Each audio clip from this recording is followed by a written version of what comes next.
Hello everyone, कैसे हो आप सब। आई होप आप सब बिल्कुल अच्छे होंगे। हम सब भी बिल्कुल ठीक हैं। मैं सुषमा कुहाड़ एसके ब्लॉग्स में आप सभी का बहुत बहुत स्वागत है।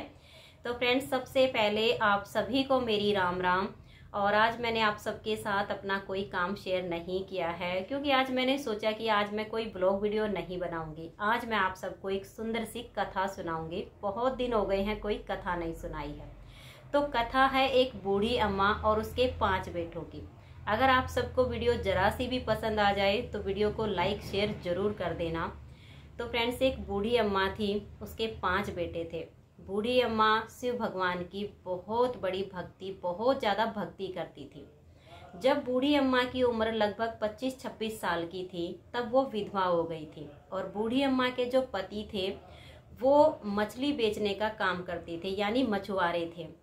तो पति के गुजर जाने के बाद बूढ़ी अम्मा बिल्कुल अकेली हो गई और 5 बच्चों की उसके ऊपर जिम्मेदारी थी।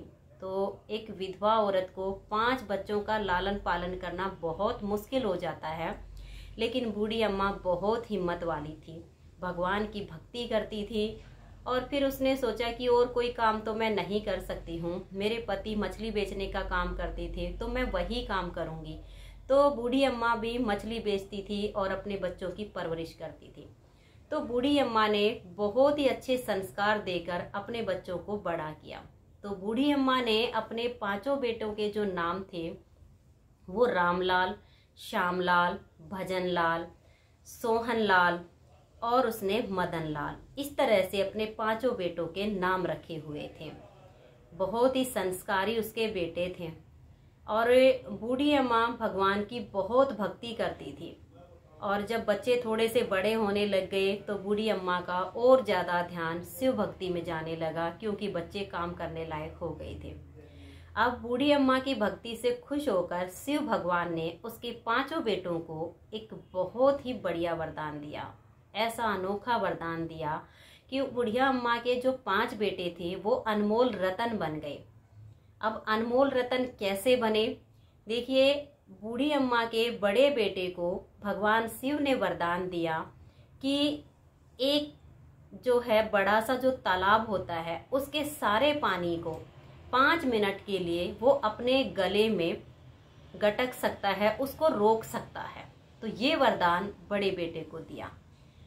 तो बूढ़ी अम्मा ने अपने बेटे का नाम जो है गल रतन रख दिया, क्योंकि वो गले में इतना सारा पानी 5 मिनट के लिए रोक सकता था, तो वो अनमोल रतन हो गया। तो इस वजह से बूढ़ी अम्मा ने बड़े बेटे का नाम गल रतन रख दिया। अब उसका जो दूसरे नंबर का बेटा था उसको भगवान शिव ने वरदान दिया कि वो अपने पैरों को जितना चाहे उतना लंबा कर सकता है। अब बूढ़ी अम्मा ने खुश होकर अपने उस बेटे का नाम श्रवण रतन रख दिया। अब 2 बेटों को वरदान मिल गया। तीसरे बेटे को भगवान शिव ने वरदान दिया कि तेरा शरीर वज्र के समान हो जाएगा, तुझ पर किसी भी प्रहार का कोई भी असर नहीं होगा। अब ऐसा सुनने के बाद बूढ़ी अम्मा ने अपने तीसरे बेटे का नाम वज्र रतन रख दिया। तो देखिए, बूढ़ी अम्मा के जो 3 बेटे हैं उनको वरदान मिल गया। अब जो बूढ़ी अम्मा का चौथा बेटा था उसको भगवान शिव ने वरदान दिया कि अग्नि तुझे जला नहीं सकती है, अग्नि में तुम्हें कोई भी नुकसान नहीं होगा। तो बूढ़ी अम्मा ने उसका नाम अगन रतन रख दिया। अब 5वें बेटे की बारी आई। 5वें बेटे को भगवान शिव ने वरदान दिया कि तुम अपनी श्वास को 1 दिन के लिए रोक सकते हो जरूरत पड़ने पर। अब ये वरदान देने के बाद बूढ़ी अम्मा ने अपने 5वें बेटे का नाम शांत रतन रख दिया। और ये वरदान पाने के बाद 5 बेटे बहुत खुश हुए। अब भगवान शिव का ये वरदान पाने के बाद बूढ़ी अम्मा ने अपने बेटों को समझाया कि देखो बेटा, भगवान ने तुम्हें वरदान दिया है, तुम एक अनमोल रतन बन चुके हो, लेकिन अपने इस राज को अपने तक ही रखना, किसी के सामने इस राज को खोलना मत, अपने तक ही रखना। अब बूढ़ी अम्मा के बेटे बहुत संस्कारी और बहुत ही आज्ञाकारी थे, अपनी माता की आज्ञा का पालन करते थे। तो उन्होंने अपना ये राज किसी को भी नहीं बताया। अब तो वही मछली पालन का उनका काम था, तालाब से मछलियां निकालना, बाजार में बेचना और अपना घर चलाना। लेकिन वो लालची बिल्कुल भी नहीं थे। तो जो बड़ा बेटा है उसको तो वरदान मिला था कि तालाब का पानी अपने गले में 5 मिनट के लिए रोक ले। तो जो बाकी के मछुआरे थे वो सारा दिन तालाब में घूमते रहते थे, लेकिन मछलियां उनकी पकड़ में नहीं आती थी। जो बूढ़ी अम्मा के 5 बेटे थे वो रात के 12 बजे तालाब पर जाते। जो बड़ा बेटा गल रतन था वो तालाब के सारे पानी को अपने गले में रोक लेता और भाइयों को एक सलाह देता, आदेश देता कि मैं इस पानी को सिर्फ 5 मिनट तक ही अपने गले में रोक पाऊंगा। 5 मिनट तक तुम जितनी मछलियां चुन सकते हो उतनी चुन लेना और किनारे पर आ जाना, नहीं तो मैं सारे पानी को छोड़ दूंगा और तुम डूब जाओगे। तो भाई भी अपने बड़े भाई की आज्ञा का पालन करते थे। जल्दी जल्दी में जितनी मछलियां उनको जरूरत होती थी कि हमारे घर का एक दिन का राशन पानी आ जाए, वो इतनी ही मछलियां तालाब से चुनते थे, इससे ज्यादा नहीं। तो वो उन मछलियों को लेकर किनारे पर आ जाते और गल रतन उस पानी को तालाब में छोड़ देता। अब रोज का उनका ये नियम बन गया था, रात के 12 बजे जाएं और जितनी जरूरत है उनका खर्चा चल जाए उतनी मछलियां वो ले आते थे। और जाके वो एक भाई, क्योंकि 5 भाइयों की शकल भी एक जैसी थी, उनमें जरा सा भी अंतर नहीं था। कोई उनमें भेद नहीं कर पाता था कि इनमें कौन छोटा है और कौन बड़ा है। कभी कोई सा भाई जाता था, कभी कोई सा भाई जाता था और बाजार में मछलियों को बेच देता था। तो एक तो मछलियां वो बिल्कुल ताजी लेकर जाते थे, तो बाजार में जाते ही वो बिक जाती थी। तो ये सब देखकर बाकी के जो मछुआरे थे वो उनसे ईर्ष्या करने लगे कि हम तो सारा दिन उसी तालाब पर घूमते रहते हैं, जाल भी बिछाते, मगर हमारी पकड़ में एक भी मछली नहीं आती। ये ऐसा क्या जादू करते हैं कि रोज इतनी सारी मछलियां और एकदम ताजी लेकर आ जाते हैं, कहाँ से लाते हैं। तो बाकी तो ईर्ष्या के मारे बोल नहीं पाए, लेकिन एक मछुआरा विनम्र भाव से बोला कि भाई तुम इतनी सारी मछलियां कहाँ से लाते हो। तो उन्होंने बताया कि हम उस तालाब से लाते हैं। तो उसने कहा कि उस तालाब पर तो मैं भी रोज जाता हूँ, लेकिन मुझे कोई मछली मिल ही नहीं पाती। 2-3 दिन में जाकर एक दिन मछलियां मेरे हाथ लगती हैं और एक दिन तो मेरे बच्चे भूखे भी रह जाते हैं। अब वो दयालु भी थे तो उसको बड़ी दया आई। उसने कहा कि चलो तुम्हारा प्रबंध भी मैं कर देता हूँ। ऐसा करना, जिस किसी को मछलियां चाहिए वो सारे मछुआरे इकट्ठे होकर रात के 12 बजे तालाब पर आ जाना। तो अब सारे मछुआरे बहुत खुश हुए कि ऐसा क्या करने वाला है ये। तो वहां पर जाने के बाद गल रतन ने सारा जो पानी था वो अपने गले में सोख लिया और अपने भाइयों समेत सभी मछुआरों को ये आदेश दिया कि देखिए 5 मिनट के लिए ही मैं इस पानी को अपने गले में सोख सकता हूँ, इसलिए 5 मिनट के अंदर अंदर तुम्हें जितनी मछलियां चुननी हो उनको चुन को और किनारे पर आ जाना, नहीं तो मैं सारा पानी छोड़ दूंगा और तुम डूब जाओगे। अब भाइयों को तो देखिए रोज वही काम करना था और भाई रोज उसका आदेश सुनते भी थे और करते भी थे। अब उनमें से उन्होंने जैसे 4-5 मछुआरे तो किनारे पर छोड़ दिए थे और बाकी के तालाब में चले गए थे, तो वो मछलियां चुन के किनारे पर छोड़ देते थे। तो बाकी के जो उनके साथी थे वो मछलियों को इकट्ठा कर रहे थे। अब 5 मिनट होने को आई तो जो उसके भाई थे गल रतन के, वो तो तालाब से निकल गए। अब उन्हें लगा कि बाकी के मछुआरे भी उनके पीछे पीछे आ रहे हैं। अब गल रतन 5 मिनट से ज्यादा पानी को नहीं रख सकता था अपने गले में, तो उसने सारा पानी वापस तालाब में उड़ेल दिया। अब पानी इतना गहरा था कि वो मछुआरे बीच तालाब में से नहीं निकल पाए और वहीं पर डूब के मर गए। अब जो 4-5 मछुआरे तालाब के किनारे पर थे वो बच गए।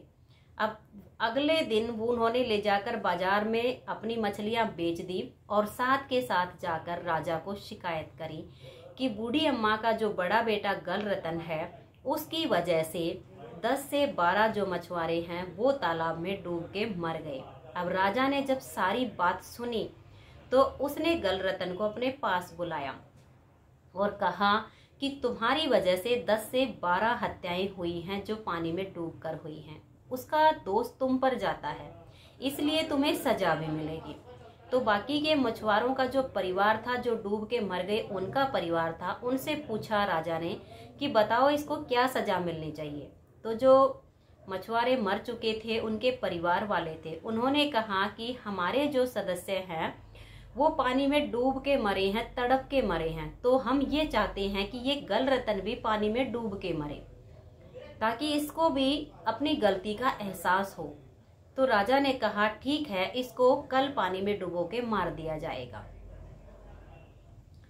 तो ये बात सुनने के बाद जो है उसने कहा कि सजा मुझे कल मिलेगी, इसलिए महाराज आज की रात मुझे मेरी अम्मा के पास भेज दीजिए, मैं अपनी माँ से मिलना चाहता हूँ, मेरी बस आखिरी यही इच्छा है। अब राजा भी बहुत दयालु था, तो उसने कहा कि कोई बात नहीं, हाँ इसको जो है पानी में तो कल डुबोना है, इसलिए आज की रात ये अपनी अम्मा के पास जा सकता है। उसने घर आने के बाद सारी बात अपनी माँ और अपने भाइयों को बताई। उसकी माँ बहुत बुद्धिमान थी, तो माँ ने कहा कि ठीक है, कल राजा के पास श्रवण रतन जाएगा, गल रतन नहीं जाएगा, क्योंकि ये भेद मैं जानती हूँ कि मेरे पांचों बेटों की शक्ल बिल्कुल एक जैसी है। कुछ लोग नहीं जानते हैं, राजा को भी नहीं पता है।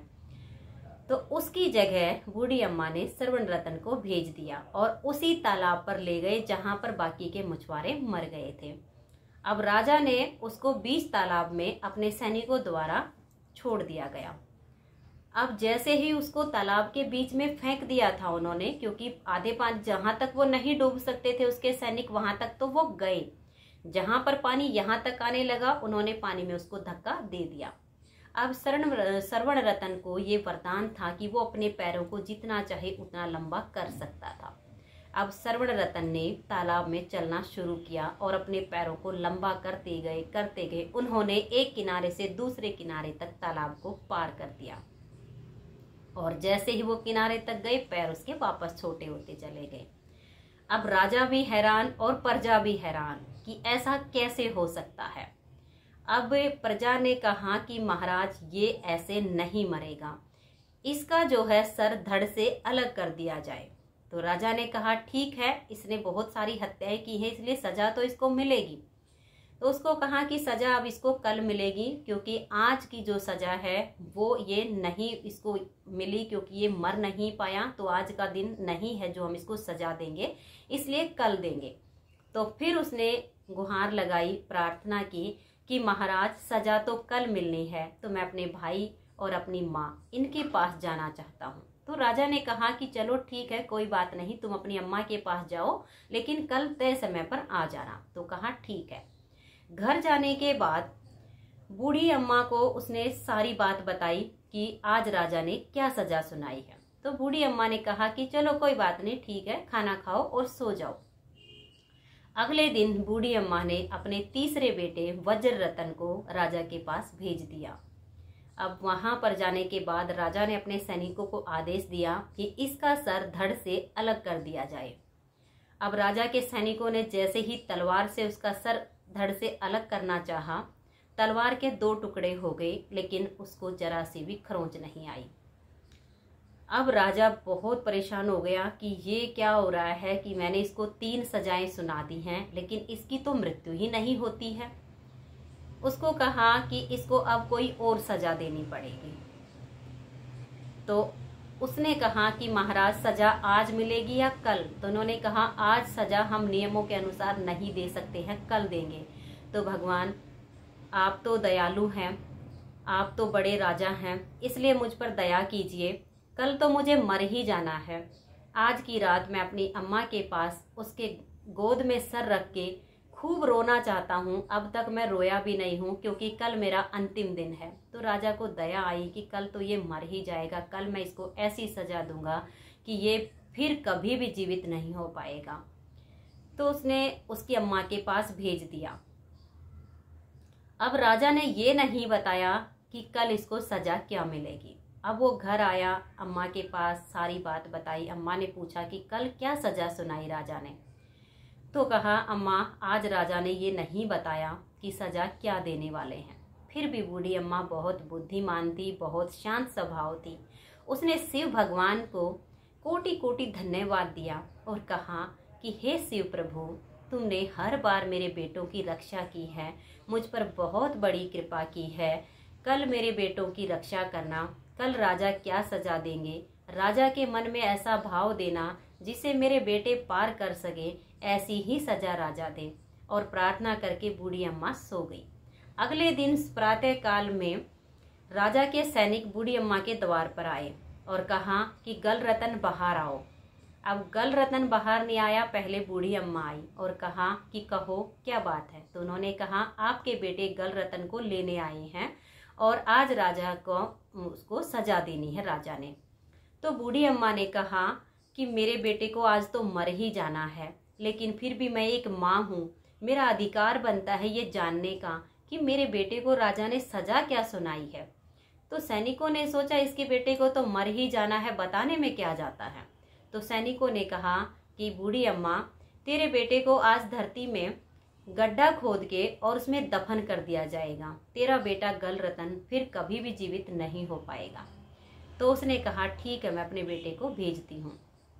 अब बूढ़ी अम्मा ने अपने सबसे छोटे बेटे शांत रतन को सैनिकों के साथ भेज दिया और साथ में ये भी पूछा कि सैनिकों जरा ये तो बताते जाओ कि मेरे बेटे को कहाँ पर गड्ढा खोद के दफन करने वाले हो, ताकि मैं अंतिम बार उस जगह पर जाकर अपने बेटे की जो है आत्मा के लिए भगवान से प्रार्थना कर सकूं कि उसकी आत्मा को भगवान शांति दे। तो सैनिकों ने सोचा कि मरने के बाद बूढ़ी अम्मा क्या करेगी, इसलिए उस जगह का पता भी उन सैनिकों ने बता दिया। अब सैनिक शांत रतन को ले गए और वहां पर एक गड्ढा खोद के और उसमें उसको दबा दिया और सारी मिट्टी उसके ऊपर डाल दी। अब शांत रतन को भगवान शिव का वरदान था कि वो एक दिन के लिए अपनी सांस को रोक सकते हैं। अब श्वास रतन ने जो है शांत रतन ने अपनी सांस को रोक लिया और राजा के जो सैनिक थे वो उसको दबा के और राजदरबार वापस चले गए।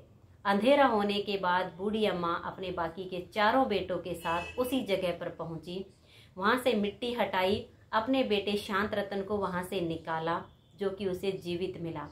उसके बाद बूढ़ी अम्मा ने शिव भगवान को कोटि कोटि धन्यवाद दिया कि हे ईश्वर तेरा लाख लाख धन्यवाद है, तेरी बहुत बड़ी कृपा है, तेरे वरदान से आज मेरे पांचों बेटे सुरक्षित हैं, नहीं तो मेरे निर्दोष होते हुए भी मेरे बेटों की जान जा सकती थी।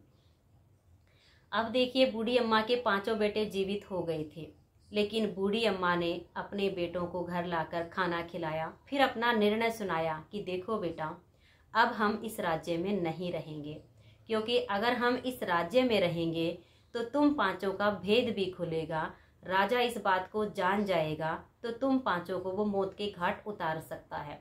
इसलिए आज रात को ही हम इस राज्य को छोड़कर किसी और जगह पर चले जाएंगे। तो रात के टाइम पे ही बूढ़ी अम्मा अपने पांचों बेटों को लेकर और वन के लिए निकल गई। कहने को वो वन था लेकिन बहुत ही सुंदर जगह थी। वहाँ पर बूढ़ी अम्मा ने अपनी कुटिया बनाई और अपने पांचों बेटों के साथ वहाँ पर खुशी खुशी रहने लगी। तो फ्रेंड्स, जो लोग भगवान की भक्ति करते हैं, जो परमात्मा पर सच्चा विश्वास करते हैं, उनके जीवन में देखिए कठिनाइयाँ तो बहुत आती हैं, लेकिन वो सारी कठिनाइयों से पार भी पा जाते हैं, क्योंकि भगवान अपने भक्तों की परीक्षा जरूर लेते हैं। जैसे कुम्हार घड़े को बनाता है तो वो अंदर हाथ रख लेता है और ऊपर से थाप लगाता है ताकि घड़े को वो पक्का कर सके। उसी प्रकार परमपिता परमात्मा हमारी परीक्षाएं तो जरूर लेते हैं, लेकिन अंदर में वही बैठे हुए हैं, हर जगह हमें वही सहारा देते हैं, हर जगह वही हमारे साथ होते हैं, कोई और हमारे साथ नहीं होता, केवल परमपिता परमात्मा हमारे साथ होते हैं। इसलिए जब भी जीवन में दुख आए तो परमपिता परमात्मा को धन्यवाद दीजिए और उसके से प्रार्थना कीजिए कि इन दुखों से पार पाने की मुझे शक्ति दे, मुझे भक्ति दे। ये सब परमात्मा से प्रार्थना हम सबको करनी चाहिए।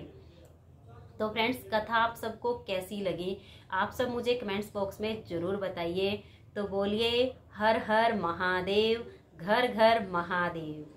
जय श्री राधे, राधा स्वामी, राधे राधे, बाय बाय।